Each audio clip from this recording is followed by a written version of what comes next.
Hello, world of the internet, and welcome to another episode of Simon's Pro Wrestling Show with a cold open, because the way I figure it, if Chris Jericho can do it with stakes, why can't I do it with my own stuff? So basically, you're going to get a proper opening where I do talk about this again, so you have to forgive me for that. But I thought some people will like it when you do this. It captures people's attention, so I just thought I would do it this way. So basically, as I'm sure you know, all this, my podcast, my YouTube channel, everything like that, my personal content is supported by patreon.com/Simon316. And I've got a few ideas that I hope will expand the podcast, make it bigger, make it more interactive, and make it more fun, and try and grow it as much as possible. But to do that, I need to see what the Patreon can get to first. So it's just a cheap plug. That's all it is. Much like when Chris Jericho's like, I want to talk to you about that. But firstly, let me tell you about, and then he talks about literally like meat and things like that. But yeah, if you could head over to patreon.com/Simon316. Just have a look. If there's anything out there that you like, you can get, like I said, t-shirts, postcards, personalized messages. You can come on the podcast. But more importantly, even if you could just throw $1 in, you'd be amazed how much it helps. And hopefully I can instigate these new ideas as we go forward. Again, it's patreon.com/Simon316. I'm not kidding. Even $1 makes the world of difference. Enjoy the show. Thank you to everyone that supports already and everyone that just says nice words and support me in all guises. I really appreciate it. Yeah, that's that. Live from parts unknown, you're listening to Simon Miller's Pro Wrestling Podcast, the only wrestling podcast on the planet, we think. Sit back, relax, prepare for positivity to run through your veins as Simon Miller gives you your weekly dose of powerful pro wrestling audio. It is Miller Time. Hello and welcome to Simon's Pro Wrestling Show. My name is Simon Miller and this is a pro wrestling show. Now, I'm sick. I was sick in the episode we did the other day, and I said this on there. I'll say it again now. I don't like listening to podcasts when people are sick because people snivel and they make horrible noises. So I apologize, but I want to carry on regardless. So you'll just have to forgive me. I've given you a warning now, so you can just vanish should you so wish. Quick shout as well to everybody that joined the Patreon this week, patreon.com/Simon Miller316. There should be links in all descriptions, regardless where you are watching or listening to this. If everyone could go throw $1 in the hat, it would make things so much easier, and hopefully allow me to do some plans I've got for the podcast going forward. I will keep it. We'll keep it like that for now. Hopefully you'll see some positive changes as we go through the next few weeks. But yes, we'll leave it there. And of course, it's also available on YouTube, youtube.com/The Miller Report Rules, or just search for Simon Miller and find my stupid cartoon face that I will change eventually so people actually know that it's my YouTube channel. If this is the first time you have listened to the podcast, make sure you listen to what I'm now calling the flagship show, just to rip off WWE, that goes live every Tuesday now, really, about 1 p.m. BST. You can watch it live on YouTube as well. But also the second episode, what I like to do is I like to get one of my Patreons on to try and give something back and grow the community. And today I'm very happy to say that my man Mike, all the way from America, is on the line. Mike, how are we doing today? Doing good. Just woke up, but I will endure.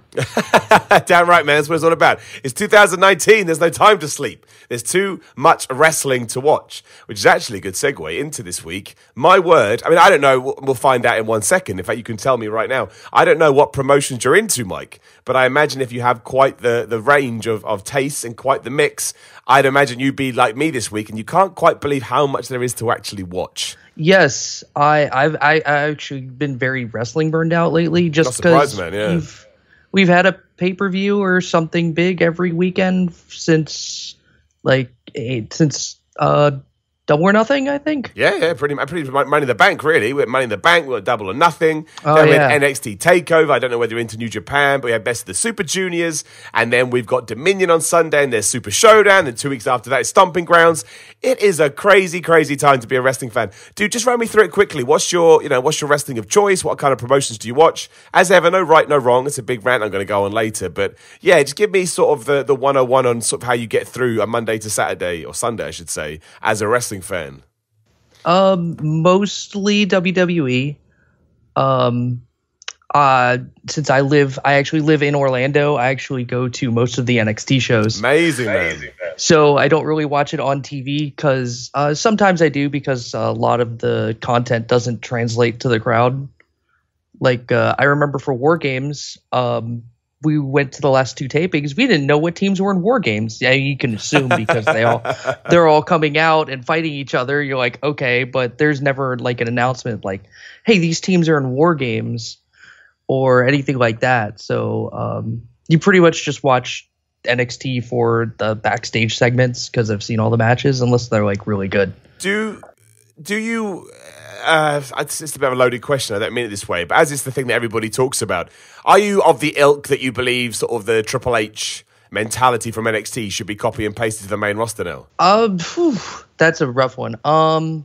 Yes and no. All I want is like a continuity, I guess. I just want I want a story to happen and I want it to finish, not change halfway through or do something like off the wall or do something so convoluted you just can't follow it anymore. Yeah, no, that's my big. There's a Y video going up on What Culture, I think today, and I'm a positive wrestling fan. I think sometimes people forget, when I get annoyed about something on a video, it's a faux annoyance. Like I'm annoyed about it, but I'm not actually annoyed about it because it's just wrestling. I'm never actually going to get properly enraged about it because I think that's ridiculous. Not that other people can't. But the one thing that I have absolutely picked up on recently that I've had to, go through and, just document for this video is the amount of continuity errors and things that just don't make sense, especially if you're not a fan like us that reads everything that's going on sort of around wrestling. I mean, I don't want to spoil it now, but, the quick rundown top of my head was where, Mojo Rawley comes and goes. We know the backstage story, but Sasha Banks and Leah Rush, they just vanished. Where the hell are the Raw Tag Team Champions? Where's the Viking Raiders? What was another one that I couldn't believe as well? Oh, everything with Becky Lynch and Nikki Cross, that just went nowhere. There's just so many things you can look at now and find an empty gap. And this nicely segues into the thing I wanted to talk about today mostly. The excuse that a lot of people are throwing at me, but Simon, is because it's Super Showdown. And because it's Super Showdown, they're just focusing on certain things. And I would take that if this had been, an issue that we'd only seen over the last couple of weeks, maybe a month. But it's not. I mean, I think the whole Mojo Rawley situation, for example, has been going on since the beginning of the year. So let's talk about that as well. But let's talk about Super Showdown. Oh boy. Yeah, exactly. Well, give me your opinions on it, because the breaking news, I will say, and again, we don't know what's going to happen yet, is that apparently Alexa Bliss and Natalya are on a plane going over to Saudi Arabia, and they're going to try and have a match on the show, or at least that seems to be the idea. Now, it's fair to say that there have been women athletes doing sporting events in Saudi Arabia before. Obviously, there are strict laws around that. I kind of get torn by this because, as everybody has said, in 2019, to have those kind of restrictions means baffling for me. But, yes, I will take the argument, not necessarily agree with it, but I will take the argument that if WWE are able to do this, maybe it does help moving forward. I mean, my counterpoint to that would always be the first show, which was just a propaganda vehicle for Saudi Arabia. Which I think is what most people had a problem with, right? If WWE was taking money and putting on a show and not doing all of that, I don't necessarily think it would have conjured up the controversy it would have done. Talking about Greatest Royal Rumble here, not Crown Jewel, that's a mess all of its own. But yeah, dude, look, tell me your feelings on the show. Tell me how you feel about the fact that we may have a women's match on it here or there. Again, I just feel I'm almost embarrassed to say it. Maybe we'll get a win. That doesn't sound like progress to me, is my point. And I know that loads of people will comment, go, it's different cultures and stuff. Yes, but that doesn't mean that morally it's not wrong. I think you could say, okay, different cultures, but also from a moral perspective, this doesn't feel very kosher, I guess would be my point. Yeah, it really is. That's the real problem with it. Because even if they have, a women's match, I feel like it'd be more for WWE trying to save face almost in a place where they shouldn't really be, to be honest. It's just hard. It's hard, because no opinion I could have on this is right or wrong, because obviously women should be allowed everywhere, and that should obviously be the right way. But I'm gonna watch a show, and I know people are gonna hate me for that, but I just like wrestling. That's pretty much it. Yeah, on that note as well, because a lot of people say that, I want to point out that you are allowed to watch, in my opinion, you are allowed to watch the show and not be considered a bad person. Because there are loads of people out there that would rather, when it came to their entertainment, decide they want to ignore the politics. And again, someone else is more than allowed to say, well, I don't necessarily think that's how we're going to change the world or whatever doing that. But with that said, on the flip side, it's also an option. I will watch the show because it's my job. And would I watch it if it wasn't my job? Yes, I probably would, out of intrigue. But I think the key is to make sure that while you're watching the show, you're still aware of the connotations around it. I think that's the most important thing. But I think that the issue I have with it is that every time we get to these pay-per-views, it seems like there's some kind of problem. So the Greatest Royal Rumble, it was their propaganda videos. It seemed a bit like, okay, this is uncomfortable. Obviously, Crown Jewel had everything with Khashoggi. I think that was his name. I always get it wrong. Yeah. And now, again, we're having another conversation about, maybe women are going to wrestle on the show, which on one hand, you're like, is, okay, good, I guess, but also, it's 2019, why is that even a conversation? And then that ties into the women's revolution that WWE pushes, and that feels uncomfortable. And then also you've got things like Sami Zayn, a guy that's not allowed on the show because of his heritage. I find that very difficult to try and process because I put myself in that position. Me personally, at least from a religious point of view, I'm very proud of my religion. And I know this is a different thing, but I'm just, trying to put it in my own words. For my employer to tell me, oh, by the way, Simon, you can't go because of this, I would struggle with that a lot. It would bother me. Exactly. Like those are my biggest problems with the show. And it definitely is one of the biggest reasons like why I've slowly started coming down on the WWE train and started kind of branching out everywhere. Well, because of the Saudi shows. Because it's almost too much. It's right. Like if WWE had the line of "this is too far," they're riding that line with these Saudi shows. That's for my personal opinion. Yeah, no, I think that's fair. Like I said, I think the real, first gut shot was when we had that first show and it was like a propaganda show. So you're like, okay, so you've paid WWE to promote your country, and I guess that would be fine if we didn't know what we do know, because you can defend it as much as you want. Like I really do try and be as balanced as I can with these things, because if I'm allowed to have an opinion, somebody else is too. I think we always have to try and hear people out rather than just jump down people's throats. But it's so when people say, oh, but Google are out there and Apple are out there, and I don't know if they are or aren't, but that's what people say. Yeah, but they're not running videos going, oh, this place is so great, this place is so wonderful. And then 6 months later, you got all that controversy with the journalist who spoke out about the government.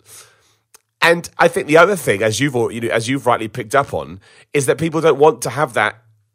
It's almost difficult because you want to watch the show because you're a WWE fan. And hey, look, I want to see Goldberg versus Undertaker. We'll talk about the matches in a minute. I just always think you have to get this out of the way for the reasons we've already addressed. I want to see that match, even though it could be awful. I don't know, but I want to see it. And therefore, as a fan, I want to tune in. But it just sucks when sometimes you have to go, okay, I will tune in, but I've also got to deal with X, Y, and Z. And I don't really want to deal with X, Y, and Z because that's exactly the same as stuff I'm trying to escape from.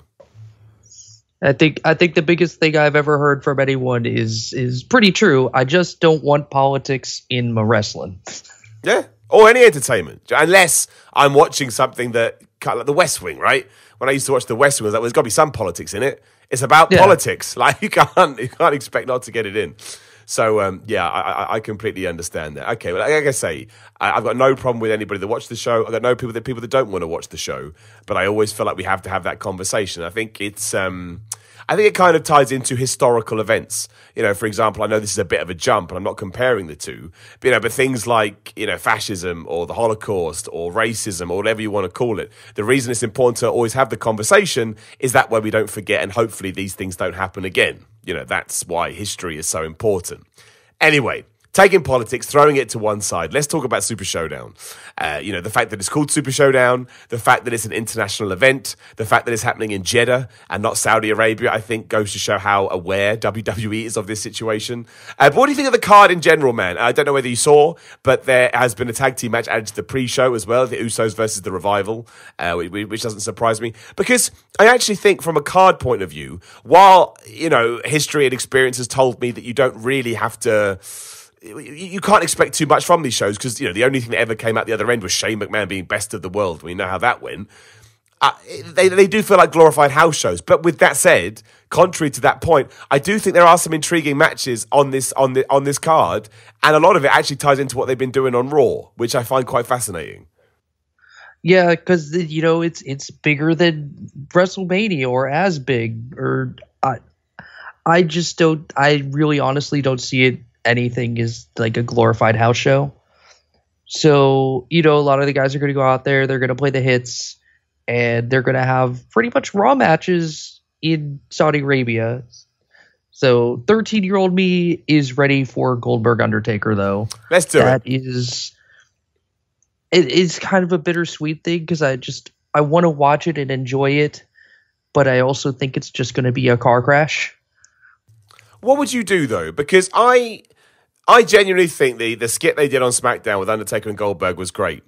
Like, I really, really did. I thought it was, the fact that they're clearly allowed to be themselves. And I know it's a whole other problem. We'll talk about another episode that, why does nobody feel like Goldberg and The Undertaker these days? Again, it's a whole bag of worms. And it's bad. It's bad that they don't, but they don't. So let's just take that as fact for now.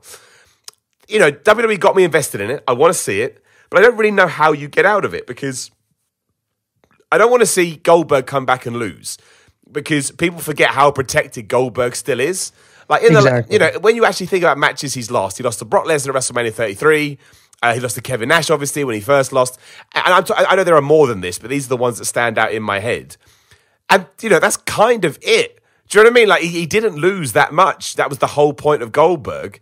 And then on the flip side, you don't want to see Undertaker lose much more because that's almost become a parody of itself too. He lost to Roman Reigns and he lost to Brock Lesnar and he lost to whoever the DX, Triple H. I know they were all schmozzfest, but still, it counts. So, if I come to you, Mike, and I give you the book, what do you do? How do you get out of this? Especially knowing that you don't really want this match to go too long because you want the smoke and mirrors, which is fair. Again, a lot of people are really disparaging about that. It better not go longer than 3 minutes. Like, yeah, they are 50-year-old men.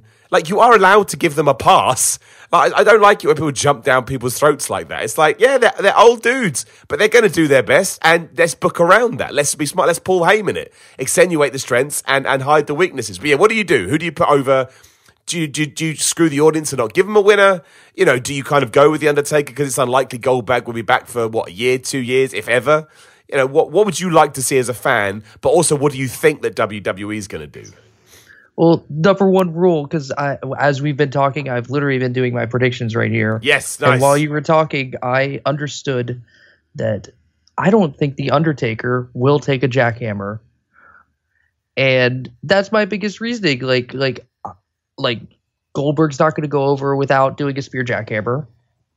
And I all credit to the guys. They've been wrestling for a very long time. I don't think Undertaker could pick up Goldberg for a tombstone.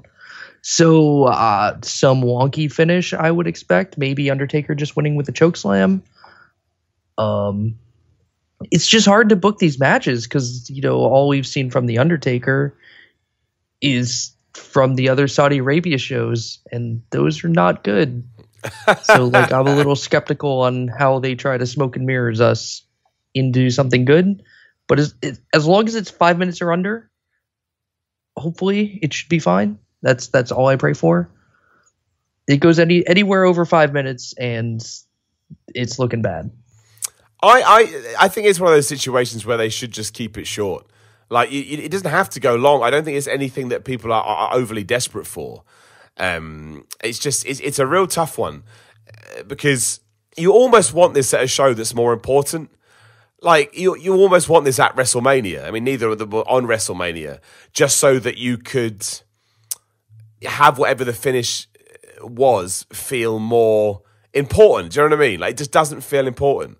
And I think that's it does feel important, but it's on a show that I don't deem any importance in, and I think that's the real shame. I think it's because it's a show of kind of little importance that's why one of them could take a pin. Yeah, I think you're right? Because it's... Yeah, you're right, because we'll forget about it. Much like how The Undertaker lost to Triple H at whatever the last one was, but we don't really remember it because those shows feel a little bit redundant. Yeah, because Undertaker lost at the Australia show and at Crown Jewel. Yeah, he did, yeah. He lost both. But we don't talk about it now, right? We talk about everything else around it. Yeah. So yes, it's gonna be interesting. I will pick The Undertaker just because I think when it comes to WWE versus WCW, WWE will always win in a WWE ring, right? Oh, exactly. But I honestly, I'm excited about it. There's no point pretending otherwise. for right or wrong, you can call me a fool. I'm quite excited about getting to see Goldberg versus The Undertaker. I just am. Right, we'll start with a pre-show as well, which, again, we have the Revival versus the Usos. I mean, it's kind of just been put on there because you can, I presume. Do you care about this match? Do you have any want to see this match? Like, what's your give me? I'm sure it's going to be serviceable, but like, am I super excited? No, I think like these are two of the teams that when the Revival came up, like when they got called up, I was like, I can't wait for them to fight the Usos, and they have, and I didn't care, and it was just broke my heart. And I get to this point where they're gonna have a pay-per-view style match, and I want to care. So my excitement is like, it's always on the edge when like you have one of those great matches that could be good, but you're like, I hope WWE just gives them some time. I think that's the biggest hope watching any WWE pay-per-view now is you just look at it and go, that can be good if they get time. I think the other thing for me with this one is if I was the Usos or the Revival, this sounds bad. I'm not saying they think like this. It's just my gut. Do I even have the impetus to have a good match? Do you know what I mean? On a show, on a pre-show, on a Saudi Arabia match. Exactly. Is there ever even a reason to sort of push the boat out there when really it's just there for shits and giggles is the truth? I don't necessarily think that I would. I think I'd be like, meh, whatever. I just go out there, have a match, do my thing, have some fun, and get through it. I know you shouldn't think like that, but I certainly can understand why they would. They're bumping all over the place all the time. Why not? Why not?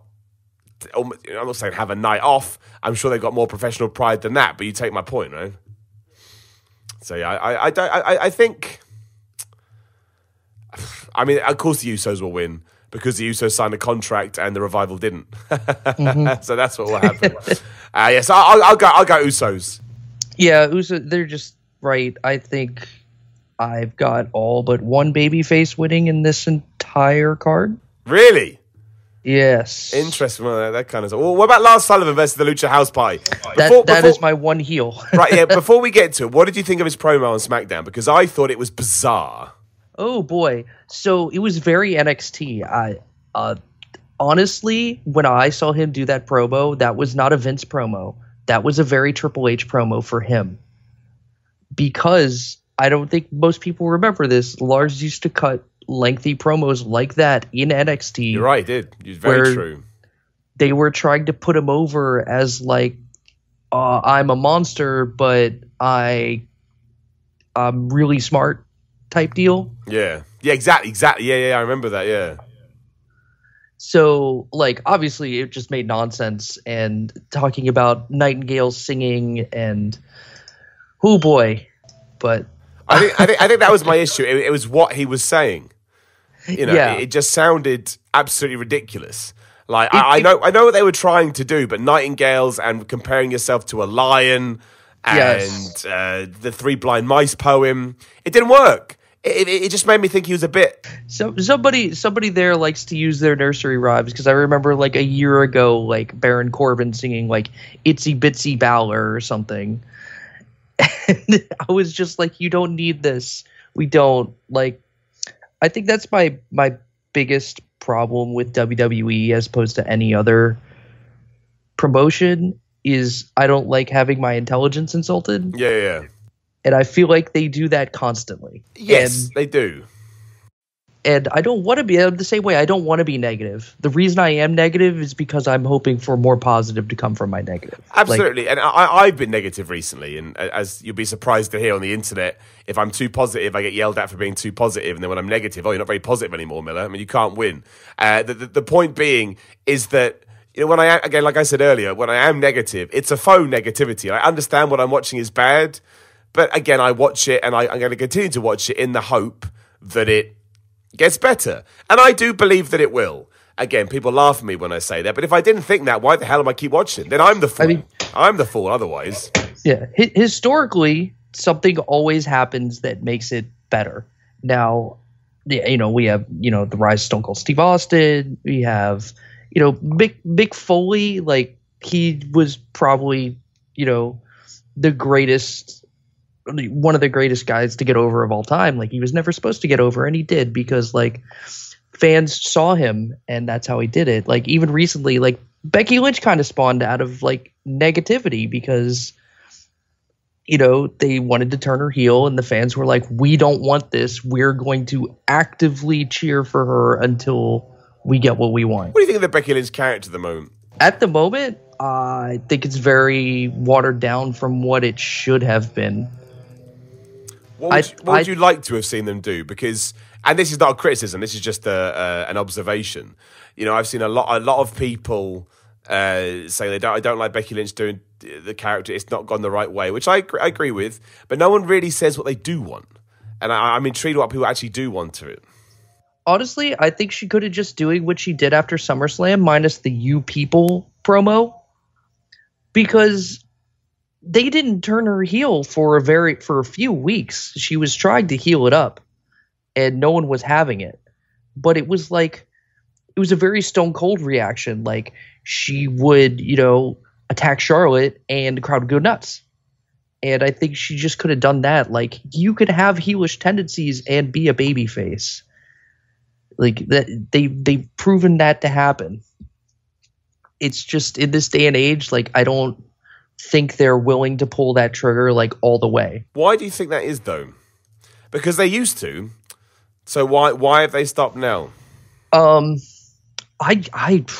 I wish I could tell you. I honestly do, because like even in yesterday with John Moxley and Juice Robinson, like Moxley was clearly the heel, but the whole crowd were just going nuts for him. Now I understand that's his first match in New Japan, but like you could just do that, and if you're smart enough, you're creative smart enough, anything, you can make it work. Like, if Becky Lynch was running around, hitting Bayley with chairs, I'd love Becky, and I would never be like, oh, I think Becky Lynch is a heel. That's just Becky Lynch. She's just a loose cannon, and she likes to fight.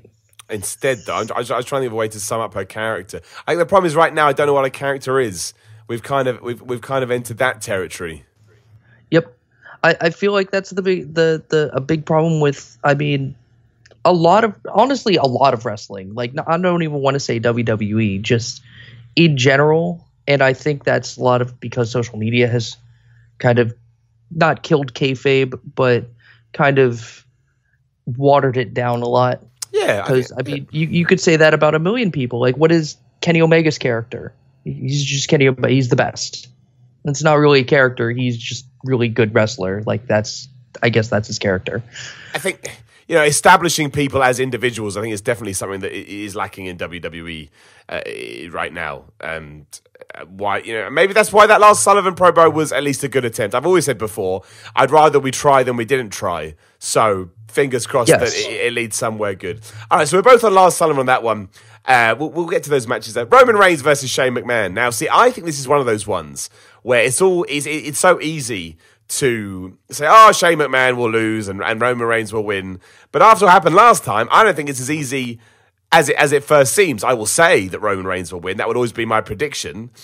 But I would never put it past them otherwise. Yeah, it's like the Cena era. You just never bet against Cena just based on odds. Like, yeah, he's going to lose every once in a while, but, odds are 80 to 90% of the time he's going to win. And it's interesting. This match, it interests me because I did pick Roman, but still, like, you can't have the typical Roman Reigns match with Shane McMahon. You just can't have, Shane McMahon have 90% of the offense and then come back, Superman punch, spear, Roman wins. Like, unless Drew McIntyre gets involved, of course. Yes. So I don't know. Something's going to happen. So we'll just have to wait and see. I mean, I picked Roman just because it's a big show. Roman Reigns is the big baby face. I just don't see him taking a loss in a big arena right now. No, I agree. I think it'd be a terrible idea as well. Finn Balor versus Andrade for the Intercontinental Championship. I would love to say I think this would be a great match, but it's quite clear that nobody cares about it. So Well, it's nice to say no one in WWE cares about it, given they got all of 47 seconds to get their stuff in on SmackDown. I don't think we're changing any belts, apart from maybe potentially the Universal title, which we'll get to in a second. But yeah, I mean, I think Andrade, I think Finn will win. I think probably via DQ when Andrade hits him with something, and then we'll do the match properly at Stomping Grounds. I honestly think you'll just come out as the Demon. It's going to be WrestleMania. You just replace Andrade with Bobby Lashley. Demon comes out, maybe takes like 2 offensive moves, and then just will squash Andrade, and we'll just walk away and be happy. Yeah. It's probably going to be, it's probably going to be a filler match, like somewhere in the middle of the card, like right after a world title match. The bathroom break match, as they would call it. Yeah, which sucks. I mean, the thing that I've really enjoyed about AEW in New Japan is re-embracing this idea of how you build a card. And I'm not saying that I'm a great wrestling booker or promoter, but I certainly have come around to this side. Well, I think I was there anyway, but I certainly do prefer the idea of the first match. It's not the worst match, but is the least anticipated match. And then I don't like peaks and troughs anymore. It could just be my age. It could be something, but I much prefer. So, for example, on this card, just quickly, and I'm sure I'll miss some, but I would start with the Usos versus the Revival, and then I would have actually, Lars Sullivan versus Lucha House Party. Then I do Roman Reigns versus Shane McMahon. Then I do Braun Strowman versus Bobby Lashley. You could probably switch them around. But you know what I mean? I build it to interest. None of these ups and downs, ironically, but none of these ups and downs. I don't... I don't like that anyway. I don't like it. I think WWE does it well. I just much prefer, I watched Best of the Super Juniors yesterday, and I don't want to turn this into a New Japan is better than WWE. It's not. I want the two to stay completely different from one another. Otherwise, what's the point? But, that combined with Double or Nothing, I am personally a much bigger fan of, we're just going to keep raising the stakes. I just think it makes it feel more like a sport. And obviously, we've talked about that. We've talked about that before. Same with it's kind of the same as Braun Strowman versus Bobby Lashley. Do you know what I mean?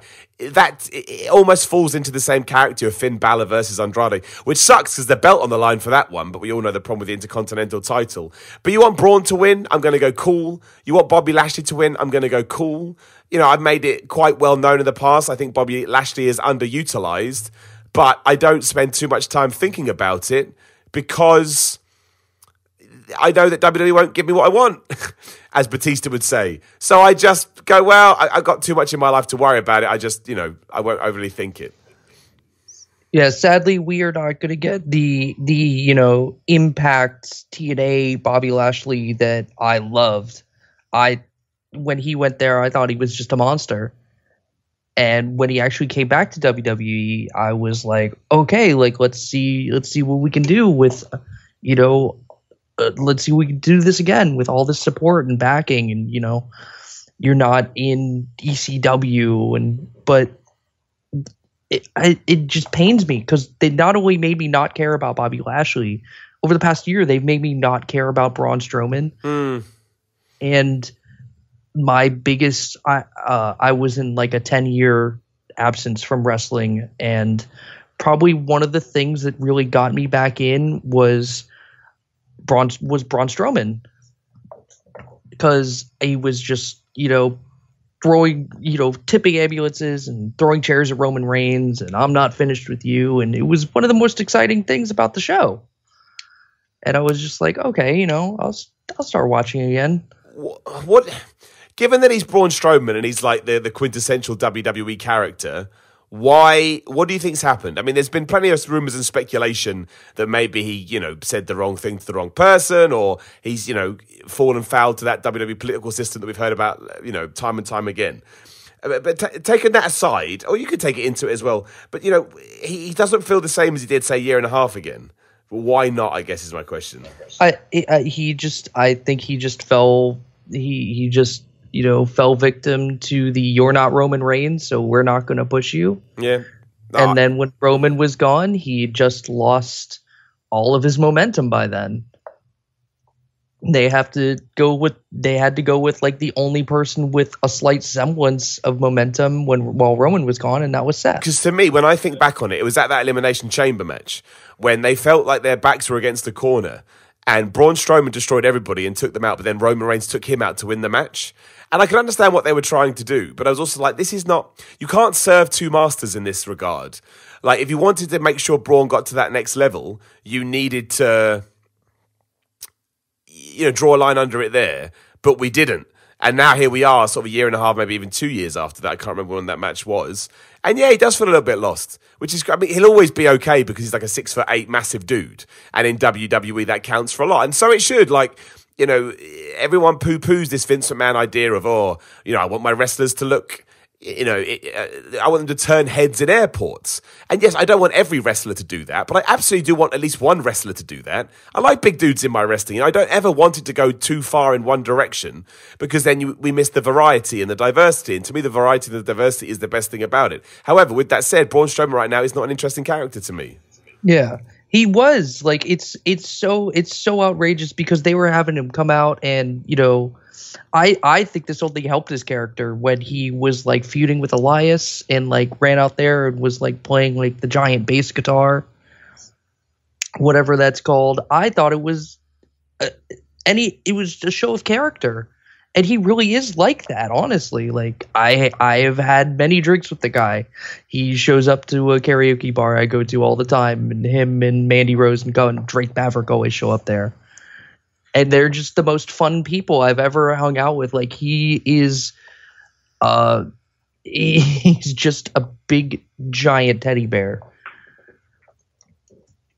But obviously in wrestling, I don't want to be a big giant teddy bear. I want to be a big giant teddy bear that'll smash your face in. and that's kind of what it was like Mixed Match Challenge when he was with Alexa Bliss. Like that was amazing. Like you still got the I'm a giant evil, like not evil, but I'm a giant monster, but I have comedic timing and personality, and you could incorporate all those things in there, and that's definitely a Vince McMahon thing that doesn't happen probably. Who wins, Braun Strowman or Bobby Lashley? Oh, easily Braun. Yeah, I think you're probably right. Let's do the 50-man battle royal. I mean, dude, say whatever you want. Who the flip knows who's even in it? I'll pick The Miz, just because The Miz is, as far as I'm aware, the biggest star, but, whatever. Whatever. Yeah. For me, it comes down to two. I agree with you on The Miz. I just think he's the best name in there. I don't know if Ali is in the battle royal. I haven't looked at any announced names. I just kind of pulled out of the hat and agreed with The Miz. Yeah, but do you even know who else is in it? I've got no idea. No, I have no idea. I would just assume anyone else on the roster, not in the card, not named John Cena, Daniel Bryan, Sami Zayn, or Kevin Owens. Yeah, they won't be there. So, indeed, agreed. Let's do Kofi Kingston versus Dolph Ziggler, because I think that's quite easy as well for the WWE Championship. I mean, Ziggler's clearly been brought back in because Kevin Owens isn't going, so they're just going to do a match. I think it's been fine, but at the same time, I'm not overly invested in this. I pick Kofi Kingston. Yeah, same. There's not really much to talk about here, except I just found out Dolph was a Raw guy. Oh, dude, who even knows, man? Does it even mean anything anymore? Like, I try. That's why I stopped doing the wild card stuff on Ups and Downs, because I just don't know, and WWE doesn't know. So it's like, well, I'm not wasting my time. It's just not worth it. But yeah, it was a vehicle for Roman Reigns, and they just should have just been like to make another Cena comparison, because he is the guy. Like, as much as everyone wants to say he isn't, like, he's Vince's guy. When Cena came back, they had the brand split, but they're like, oh, he's a what do they call him? Free agent or something. Just do that for Roman Reigns. Then you could have never had a wild card to begin with. Because the only reason they made it was so that Roman could switch brands. Yeah, that's my big problem with it. At least don't call it a wild card, because a wild card is not. It has to have some kind of unpredictability to it. It's not the same people week in, week out. That's the thing that drives me nuts. It's just a crazy thing to do. Yes, I think Kofi Kingston wins, and hopefully goes into the Kevin Owens feud. I didn't think really worked. I think we need a big feud. I think we get Randy Orton in there. That's what I'd like to see. Randy Orton versus Kofi Kingston, and really sort of double down on Randy Orton being the heel and Kofi being the face. Really push that hard. Yeah, that's. Kofi's an interesting story, because like he made it there and you want to keep him strong, but like I don't know who he faces next. I'm excited to see if they can keep it up, because I'm very invested in that whole story with Kofi. So it's amazing. Let's do Seth Rollins versus Baron Corbin. Because this is the only place I can see where that you could, I said this on the show the other day, and some people message me saying, Miller, you got to be crazy. However, I can certainly see a situation where we do get a universal title change. And maybe it's something where Baron Corbin beats Seth Rollins because, Seth Rollins has been so beaten up by Brock Lesnar on Raw. Baron Corbin takes advantage. Then Brock Lesnar comes out and beats Baron Corbin with the Money in the Bank. Now, those people put their hands up in the air. Simon, you can't be serious. We can't take the belt off Seth. And I'm like, well, I like Seth Rollins as Universal Champion. And I think there's far more legs in it. But by the same token, has it sparked anything? Like, has it changed? We're all pleased, the people that watch the show week in, week out, but it hasn't really resonated with anybody else, right? Like, that's the big thing. And if you work for WWE, are you really going to feel like we can't do that? I don't think you would. I think from a business standpoint right now, you could go, well, it's not going to make much difference. And you'd be right, which is another problem when it comes to the titles. So, do I think they'll do that in our Saudi Arabia show? My gut says no, but I'm not 100% sure. And that's what I mean about earlier when I say credit to WWE. While I think the tease of the Money in the Bank 3 weeks in a row was ridiculous, you have managed to make me intrigued about what you're going to do. So it can't have been a complete bust of a story. And I'm sure I'll get to it now. And Seth Rollins will just win and Brock Lesnar won't cash in. And then I roll my eyes. However, as we sit here 24 hours beforehand, again, I couldn't say with any degree of certainty. Yeah, I don't even know what I think announcing the cash in just is a little too obvious almost. And I think we're going to get a swerve, and I think it might be on Kofi. Like, I've heard that rumor from a few other people. Like, Lesnar's going to pretend he's going to cash in on Seth, run in, cash in on Kofi, and then Fox gets, Brock Lesnar. Yeah. Yeah, well, that's what it's all been done for, isn't it? And I don't mind Brock Lesnar being on my TV. I will say this in defense of Brock Lesnar. Isn't it more fun when he turns up every single week? It feels like it feels like a star, right? It feels like a big deal. Yeah, the last 3 weeks he's been on TV, I have had no problem with Brock Lesnar. I'd be like, wow, he's showing up. WWE is probably emptying their pockets for that. But it's good to have, because he is the closest thing to a superstar, a real megastar that WWE has. Absolutely, which is why it's fascinating to see Undertaker and Goldberg fit into that category too. So who are you going to go with that? I mean, I will stick to task and say that Seth Rollins will just win, because deep down I just do not believe they're going to do anything big on these shows, because I think I just think it will highlight, it will put too much of a spotlight on it, and I think that's the last thing WWE wants to do. They just want to get their money and get out of there. But I would say that I wouldn't be completely surprised if there wasn't a swerve, but I will say that, yeah, it's all hunky-dory. Yeah, I just got to go with Seth. Like, I think the injury angle was just to help Baron maybe get some offense in. If we have a cash in and it plays into it, like I'll clap my hands, say, good job, WWE, you actually followed through with the story. What do you think about Baron Corbin? I don't hate him as much as some people do. I think he's overused, and I don't think WWE's using him to the right in the right way, but I certainly don't hate him. I don't hate him, but I just think his character's just very boring.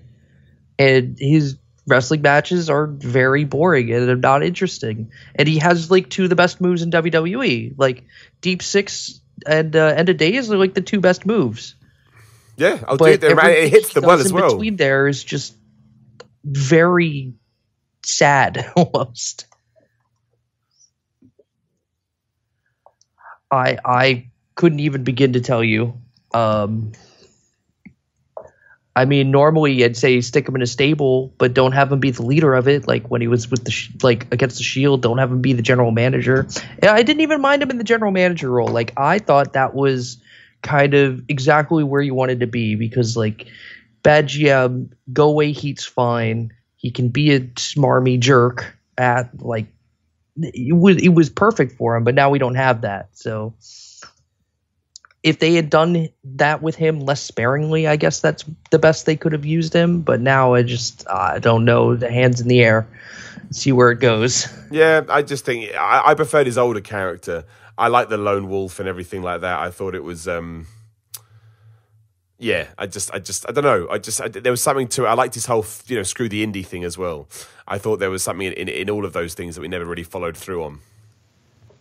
Oh yeah, I missed. I just started watching NXT when he had just come out, so I had missed his whole everything. So I think when I started rewatching, I was just like, "Who's this guy?" He's looks like a Vince guy, and I don't know. He just never did it for me. And I know there's certain wrestlers that are really good that just don't connect with people or something like that. He's one of those guys for me. Yeah, no, I just think there's tweaking to do there. I still believe there's potential, but maybe I'm wrong. Right, we've done Goldberg versus The Undertaker. So it's just Triple H versus Randy Orton. I was surprised to see a lot of people had a problem with the promo they did on Raw. I thought it was fine. Like, okay, it was a bit laughy and nudge, nudge, wink, wink, but I'm not totally adverse to that. Some people thought it was like they were just laughing at pro wrestling. I was like, really? I didn't take it that way at all. I just thought, I just didn't, I don't know, maybe I'm too, I don't know, I can't explain it. I was very surprised to see that, though. I thought it was one of the best promos I'd seen in weeks. Yeah, I agree. It was short, it was simple. I don't like you, I'm going to make fun of you, I'm going to, retort back. Let's go have a match. It's very simple. Like simplest is the easiest way. They had little to no build besides like things that happened 20 years ago that I'm sure they'd both forgotten about. And just, hey, we're going to fight. Okay, I'm going to make fun of you. Let's go fight. Yeah. No, I like the line. I quite enjoyed their, like catty back and forth. I thought it made it quite entertaining, but it makes it seem less scripted. It does, yeah. And I think you can laugh at someone and not come across as like you're not taking things seriously. I just think, and no one's going to agree with me, I just think there is a screw WWE regardless. Do you know what I mean? Like we're going to hate everything that they're going to do, and you're allowed to do that. I'm not saying there's anything against it, but I think sometimes it goes a bit too far. I thought that was fine. Do I want to see Triple H versus Randy Orton? Absolutely not. Like I really don't. I've seen it so many times in my life. Especially, I don't want it to main event either. If it's somewhere in the middle of the card, I'd be like, okay. Like I say, these shows are weird anyway. But yeah, like it's. I just think the build's been weird. All those long videos, it kind of felt like it just infected my TV a little bit too much. But hey ho, hopefully they'll just have a short brawl and it'll be fine. Hopefully, yeah. Who have you got there? I think it's another one that's hard to call because really, it should be. I think Randy Orton should win. I think Randy Orton should win and go on to a world title program. Like I say, I absolutely think that. Yeah, I think this. You might be right. It makes sense. It would. I don't think this show might have any continuity, but if it does, maybe you could use, hey, I beat Triple H, Kofi, maybe that catapults him up there to, going after Kofi or something like that. But general wrestling rule, like Randy Orton sticking around, he should win. Yeah, but don't forget who he's fighting, though. I love Triple H, but he never loses. I love Triple H. Triple H, probably my favorite heel of all time. Yeah, I do. He's one of my favorites. He's one of my favorites, and I get grief for it all the time, but I don't care. Like, say what you will about, like, what was it called? The Reign of Terror or whatever. Who else were you going to put in that spot? You had to take the best heel of the company. It was one of the best workers. That was Triple H. Yeah. No, look, there was a time, and people forget, as we always do, but there was a time when he was one of the best wrestlers in the world. That wasn't by fluke. It's just a real thing that happened. So, it's important to remember that. And that's it. That's the. Who have you got? Who are you picking? I'm going Triple H because, again, he never loses. Orton. Oh, you got Orton? Okay, there you go, dude. I like it. We got the last minute we switched up. So yeah, that's Super Showdown going down tomorrow at some point. There'll be an ups and downs for those people that are asking, and there'll be an ups and downs for Dominion as well. Quick thing on that before we I'll check. There's no wrestling news that's dropped. A quick note on that. Are you watching Dominion? Are you excited for Dominion? Have you seen John Moxley's debut in New Japan? Yes, I actually just looked it up while we've been talking, and they actually have the entire Dominion card was already up. They and do. I was reading it over, and the one thing I love about New Japan is they announce how the card is going to be the entire night. Yeah, they give you the rundown, don't they? Yep, and John Moxley is in the opener. He is. He is. I mean, I'll run it down for you now. It's John Moxley versus Shota Umino, who, of course, Shota, I should say, who is obviously a young lion, a young boy, whatever you want to call it. It's Kojima versus Tagaki. It's Jushin Thunder Liger and Yoshihashi versus Suzuki Gun, Suzuki and Zack Sabre Jr. See, that must have been announced in the last 24 hours, right? Because I watched Best of Super Juniors and I saw Liger and Suzuki going out. I thought, I wonder if they're going to do that match. And I looked it up and I couldn't find anything, so that must have just been announced. It's Takuchi Japan versus Bullet Club. That will be good. Taichi versus Ishii, be ridiculous. Guerrillas of Destiny, my friend Tamatonga versus Evil and Sonata. Dragon Lee versus Will Ospreay for the Junior Heavyweight Championship. Ibushi versus Naito for the IC Championship. And Okada versus Chris Jericho for the World Heavyweight Championship. That's quite a good card. I'm super excited. The only thing I'm not excited about is being up at 3 a.m. Yeah. So I might watch it in the morning with my breakfast. I tend to do that with a lot of the international shows. What time is Super Showdown over there? I just know it's like 6 p.m. over here. I think it's 2 p.m. here. Okay, so in the middle, are you going to get to watch it live or you have to wait till you come home or something? No, I'm actually just going to watch it live and then go to work from there. It's actually super nice having it in the middle of the day. It's like I can actually use the rest of my day to think about what I just watched. Yeah, no, I like it, dude. I like it. Well, look, I hope you have a good wrestling weekend. You got Super Showdown, today when this goes live, and then Dominion in a couple of days on Sunday. And yeah, we will just see. We will see what happens. I'm quite excited for the evolution of John Moxley. I will say this. I think that he has become the hottest thing in the wrestling world, and sometimes that doesn't just happen by accident. Usually it's a question of timing and a little bit of luck, but I think he may serve as some kind of catalyst for whatever change we're about to experience. Yes, I'm so happy. I'm glad that he's showing other people that WWE is not the end all be all. Like it's time for wrestling to have its boom, and it does not involve WWE. No, but I think it will. I think everything else will boom, and WWE will eventually pick back up. I truly believe that. Or at least I hope. I hope so too, because the competition breeds other competition. So like, it'd be really, really fun to watch. Like everyone who we hope, all these people that, I hope this person gets time and I hope this person gets promo time and they have to compete. They give them those chances. Like I hope one day EC3 can get out a full sentence. Dude, I wouldn't hold your breath. I wouldn't hold your breath. It doesn't look like that has gone particularly well. Poor EC3. Some people you just expect more of, and WWE doesn't deliver. But hey ho, we will see. Like I said, we've got loads of wrestling coming up. We've got Raw and SmackDown next week. We'll see what we do there as we build the stomping grounds, and if there is actually any fallout from Super Showdown, which goes down later. But Mike, I want to thank you so much for your time. Mike, thank you for coming on. Oh, thank you so much. It's genuinely an honor to have this conversation. Oh no, it's been great, dude. I appreciate it. You're a very polite man as well. I'll never get bored of that. And again, thank you so much to you for your patronage and everybody else that does support on the Patreon. We get new people every day, and like I say, with some of I promise you, they're positive changes. I wouldn't be able to do that. So if you can help, please do at patreon.com/Simon316. Or if you don't want to part with any cash, just give me a subscribe on YouTube. YouTube.com/The Miller Report Rules, or just search for Simon Miller. You'll find my cartoon face, which I will change eventually. Give me a follow on Instagram and Twitter at Simon316, or you can just buy some merch, simonmiller.bigcartel.com. That ties into my wrestling career, which I'll have more information about too, as and when I get new announcements for matches. Right, that's it. We're going to go. There may be another episode this week. There may not. We'll see how it all rolls on. But just thanks so much. If you're on iTunes right now as well, give us 5 stars. As I've learned recently, the more 5-star rating they get, we got the chart, which makes no sense. I thought the chart would be about listens, but iTunes, man, do whatever you want. Well, iTunes is dying. Do it in your podcast app. We know about that. Anyway, enjoy Super Showdown. Enjoy Dominion if that's your thing. And I will talk to you all again very soon.